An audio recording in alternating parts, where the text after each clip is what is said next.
ዓለም ምንም በነፃ የላትም። እምትሰጥ እያንዳንዱ ነገር ኮስት የምታደርገው ብርን እንዳይመስልህ ህይወትህን ነው። ነፃነት ከአባት ጋር መኖር ነው። ኢየሱስ መድኃኒት ሰጪ አይደለም፣ ራሱ መድኃኒት ነው።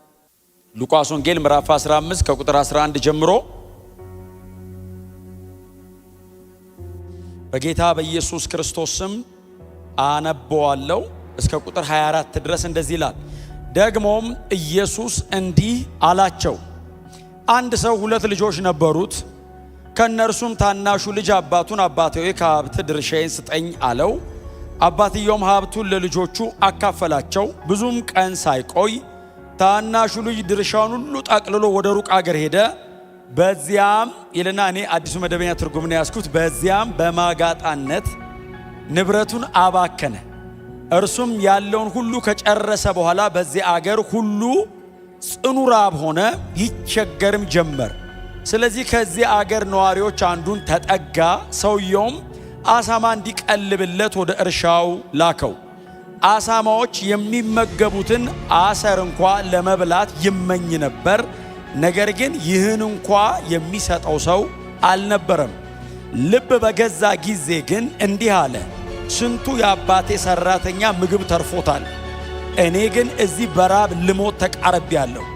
ተነስቼ ወደ አባቴ ልሂድና እንዲህ ልበለው፣ አባቴ ሆይ በሰማይና በአንተ ፊት በድያለሁ። ከእንግዲህ ልጅ ተብዬ ልጠራ አይገባኝም። ከተቀጠሩት አገልጋዮች እንደ አንዱ ቁጠረኝ። ስለዚህ ተነስቶ ወደ አባቱ ሄደ።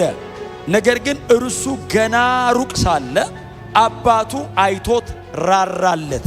ወደ እርሱም እየሮጠ ሄዶ አቅፎ ሳመው። ልጁም አባቴ ሆይ በሰማይና በአንተ ፊት በድያለሁ፣ ከእንግዲህ ልጅ ተብዬ ልጠራ አይገባኝም አለው። አባቱ ግን አገልጋዮቹን እንዲህ አላቸው፣ ፈጥናችሁ ከሁሉ ምርጥ የሆነውን ልብስ አምጡና አልብሱት፣ ለጣቱ ቀለበት ለእግሩም ጫማ አድርጉለት።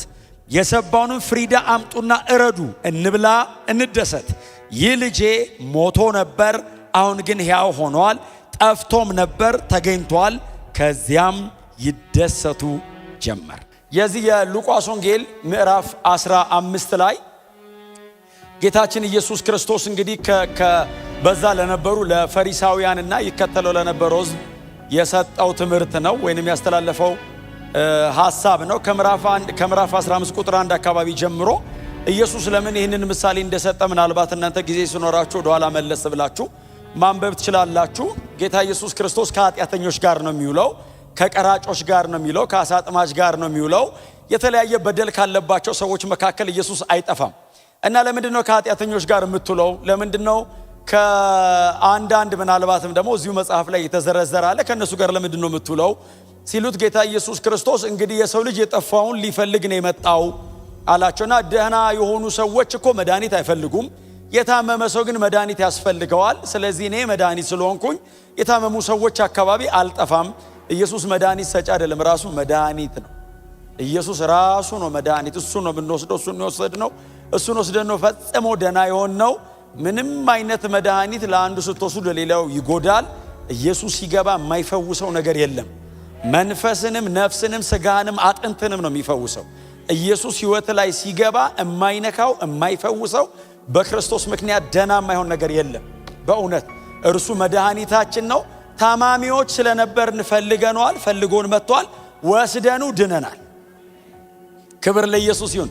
እና ከናንተ መካከል አደል ያላቸው ከናንተ መካከል ምናልባት ደግሞ 100 በጎች የነበሩት ሰው ቢኖር 99 በጎቹ እያሉ አንድ በግ ቢጠፋበት 99ኙን ሜዳ ላይ ትቶ አንዱን ፍለጋ ማሄድ ከናንተ ማን ነው አላቸው። እናንተ እንኳን ሰው ስትሆኑ ለበጎች ይሄን ያህል የምትራሩ ከሆነ እግዚአብሔር ደግሞ ሰው ጠፍቶበታል።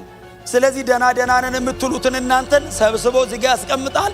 የጠፉበታሉ፣ የኛ አይነቱ የጠፉበታሉ፣ እነሱን ፍለጋ የሰው ልጅ ይሄዳል ወይንም ደግሞ ፍለጋ ይወጣል ብሎ ይሄንን ምሳሌ ነገራቸው። እንግዲህ ከላይ ወጣ ስትሉ የጠፋ ሳንቲም ፍለጋ ወይንም የጠፋው ድሪም ብለን የምንጠራው የጠፋውን ሳንቲም ፍለጋ ይነገራል። አሁን ደግሞ የሚነገረው የጠፋው ልጅ።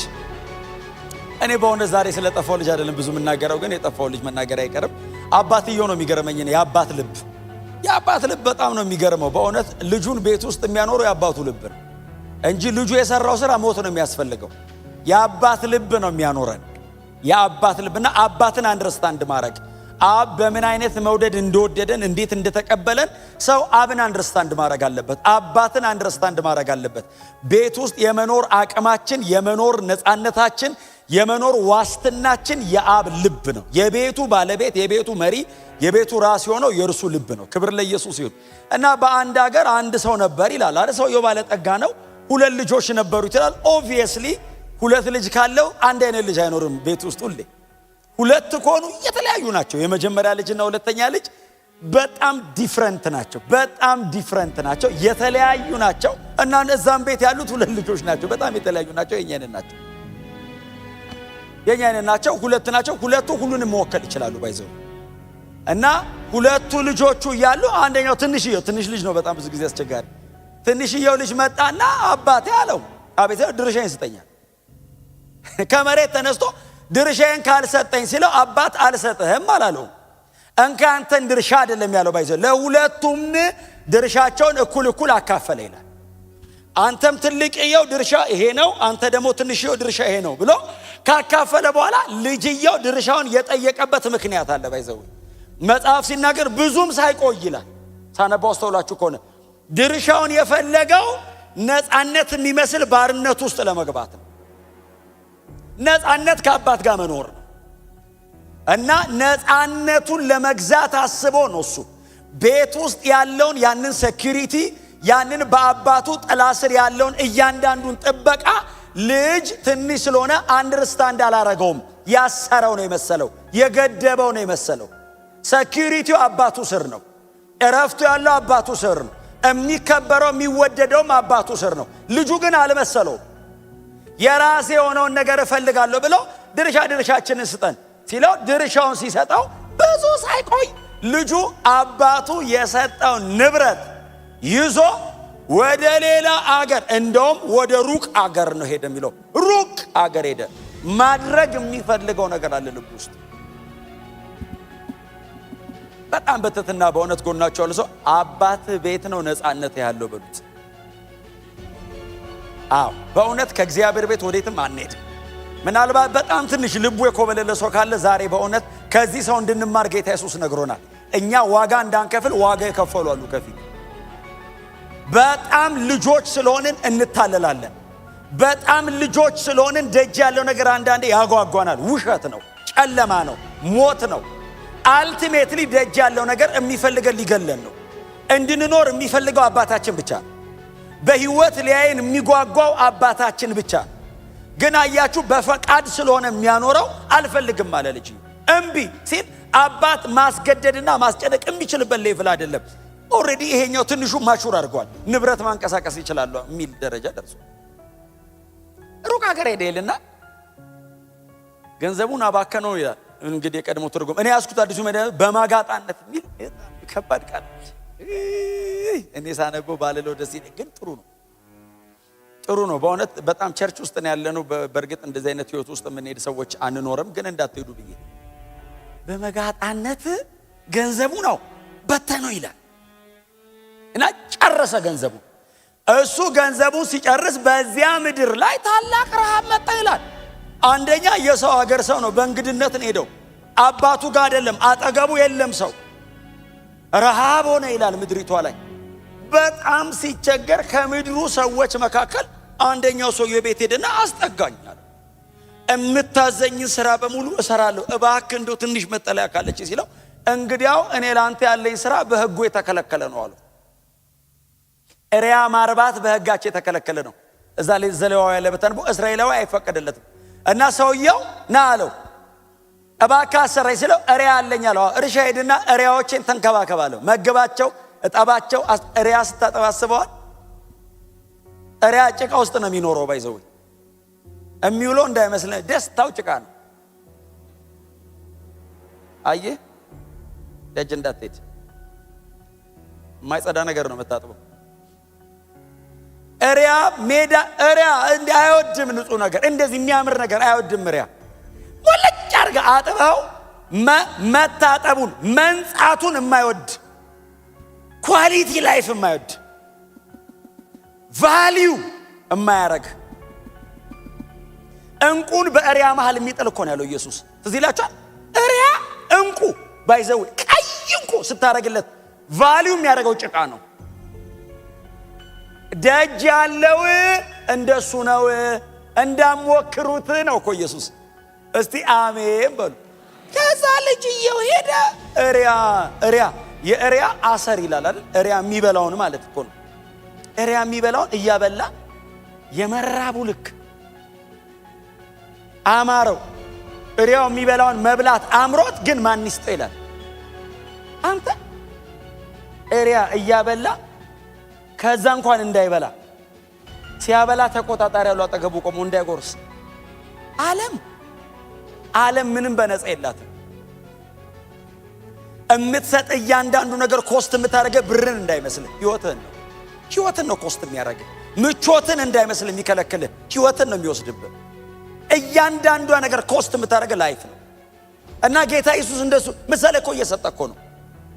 ከዛ ልጁ ወደ ልቡ ተመለሰ የሚል ቃል አለ። በጣም እግዚአብሔር የንስሐ ልቡ ላይ ነው የሚሰጠው። ወደ ልቡ ተመለሰ። ልጅ እንዴ አባት አለኝ አይደል እንዴ?